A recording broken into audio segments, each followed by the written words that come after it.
Shalom Bapak Ibu, saudara-saudara sekalian yang kekasih dalam Tuhan Yesus Kristus. Marilah kita berdoa agar mendapatkan hikmat. Bapa kami yang ada dalam kerajaan surga, terima kasih ya Tuhan, kami selalu bersyukur atas kemurahan-Mu, atas berkat-Mu, atas hari yang selalu baru ya Tuhan. Dan kali ini kami ingin mempelajari firman-Mu ya Tuhan. Tolong Bapa urapi lidah dan bibir hamba-Mu ini, dan juga Roh Kudus kiranya menyertai dan mengurapi orang-orang yang mendengarkan firman ini, sehingga mereka mendapatkan hikmat dan mengerti akan firman-Mu untuk selanjutnya dilakukan dalam kehidupan mereka sehari-hari. Terima kasih ya Tuhan, berbicaralah, kami siap untuk mendengarkan. Dalam nama Tuhan Yesus kami berdoa dan mengucap syukur. Amin. Saudara-saudaraku, topik renungan saat ini adalah mengenal agar dikenal. Agoni part 2 ini adalah kelanjutan dari Agoni part 1 yang kemarin.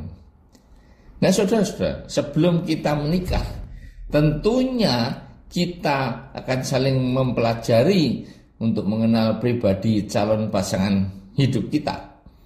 Demikian juga jika saudara dan saya ingin menjadi mempelai Kristus, maka bukan hanya kita saja yang mengenalnya, melainkan Kristuslah yang harus mengenal kita lebih daripada kita mengenal Dia.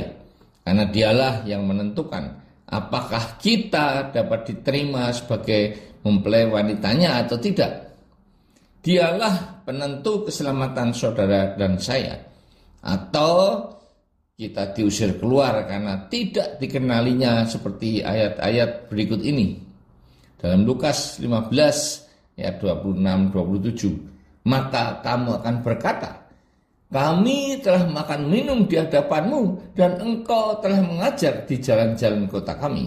Tetapi ia atau Yesus akan berkata kepadamu, aku tidak tahu dari mana engkau datang. Nyahlah dari hadapanku, dan hai kamu sekalian yang melakukan kejahatan.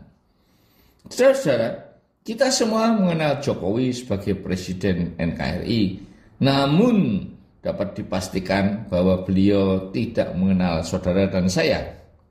Yang mengenal kehidupannya secara dekat adalah istrinya, Ibu Iriana, yang tahu apa makanan kesenangannya, aktivitas rutin sehari-hari, dan lain-lain tentang suaminya. Itu pun belum tentu rahasia-rahasia negara diberitahukan padanya. Begitu juga untuk dapat mengenal Kristus lebih dalam dan menjadi pengikutnya, maka kita harus membaca firman Tuhan setiap hari, bersekutu dalam doa, dan memuji serta memuliakan namanya. Hidup menjadi pelaku-pelaku firman, menuruti perintah-perintah dan ketetapannya. Saudara dan saya tidak akan dapat mengenal Allah, karena Allah lah yang memperkenalkan dirinya lewat firman. Seperti juga saudara tidak akan tahu kalau nama saya Hizkia kalau saya tidak memberitahukan nama saya kepada saudara.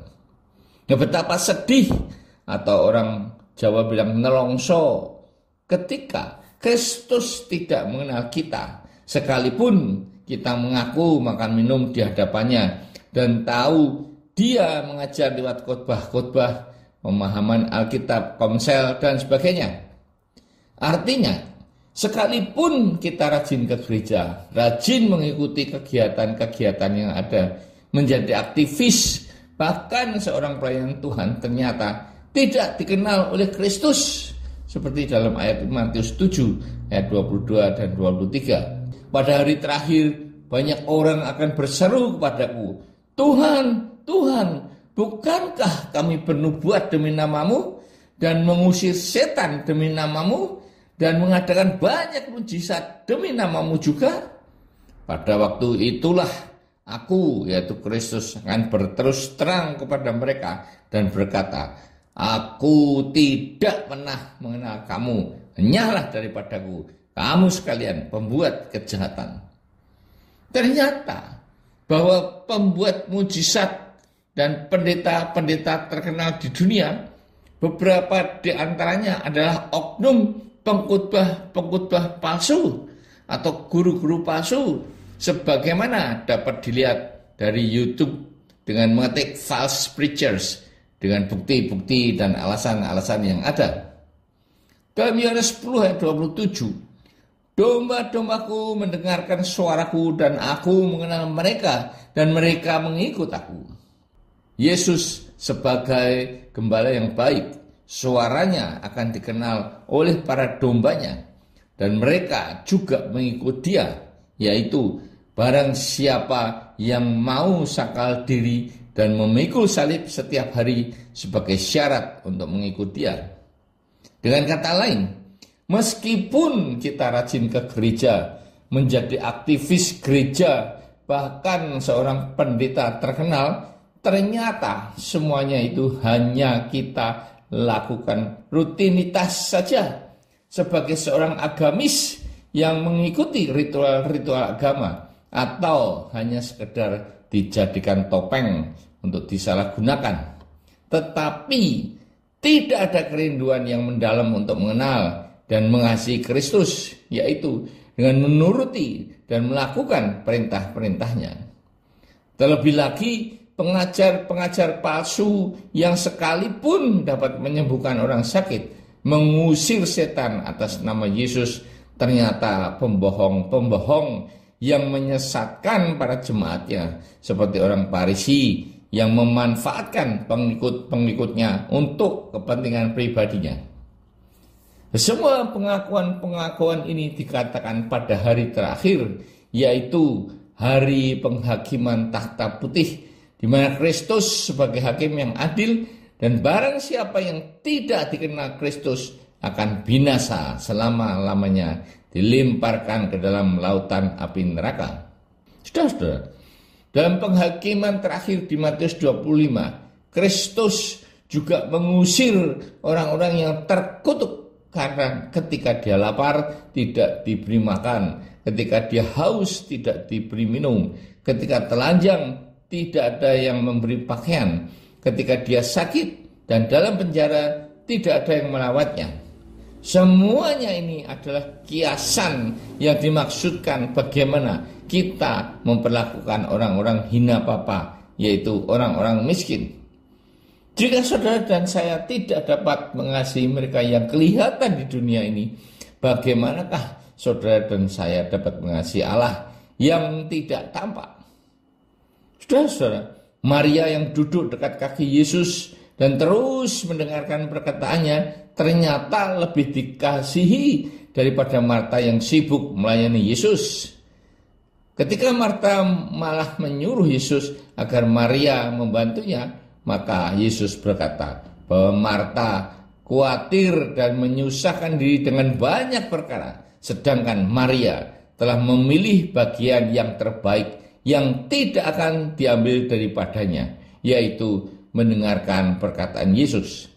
Jadi ternyata pelayanan-pelayanan yang kita lakukan kurang dikehendaki Tuhan dibandingkan dengan ketekunan kita untuk mengenal Yesus lebih dekat lagi. Maria jugalah yang mengurapi Yesus dengan minyak narwastu yang mahal dan yang menyeka kaki Yesus dengan rambutnya. Rambut yang merupakan mahkota wanita digunakan hanya untuk menyeka kaki Yesus. Bukankah tindakan ini menyatakan bahwa Maria memuliakan Yesus dan mengasihi Yesus?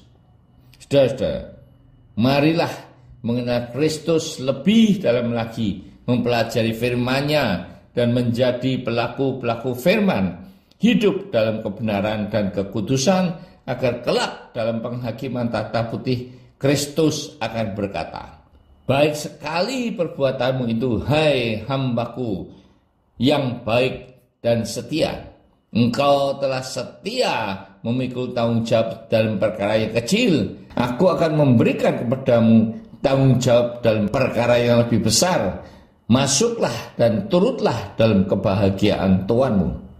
Wow, karena kesetiaan kita yang dengan memikul tanggung jawab sekecil apapun, maka kita akan diberikan tanggung jawab dalam perkara yang lebih besar. Malah Kristus telah mengajak saudara dan saya ikut hidup dalam kebahagiaannya di surga kekal.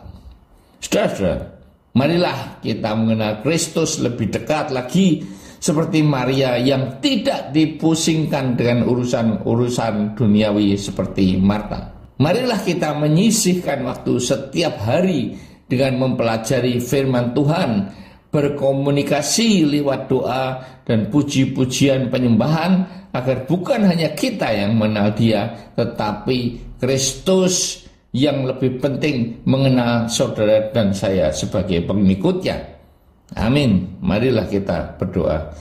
Terima kasih Tuhan atas firman-Mu yang dapat memberikan kekuatan bagi rohani kami. Ajarlah kami untuk mengenal-Mu lebih dekat lagi, agar Engkau juga mengenal kami, bukannya kami yang hanya mengenal-Mu. Agar kami Kau undang masuk turut dalam kebahagiaan-Mu ya Tuhan. Bapa kami yang ada di surga, dikuduskanlah nama-Mu, datanglah kerajaan-Mu, jadilah kehendak-Mu di bumi seperti di surga. Berilah kami pada hari ini makanan kami yang secukupnya, dan ampunilah segala kesalahan kami seperti kami sudah mengampuni orang yang bersalah kepada kami. Dan janganlah bawa kami dalam pencobaan, melainkan lepaskanlah kami dari yang jahat. Karena Engkaulah yang punya kerajaan, kuasa, dan kemuliaan sampai selama-lamanya. Amin.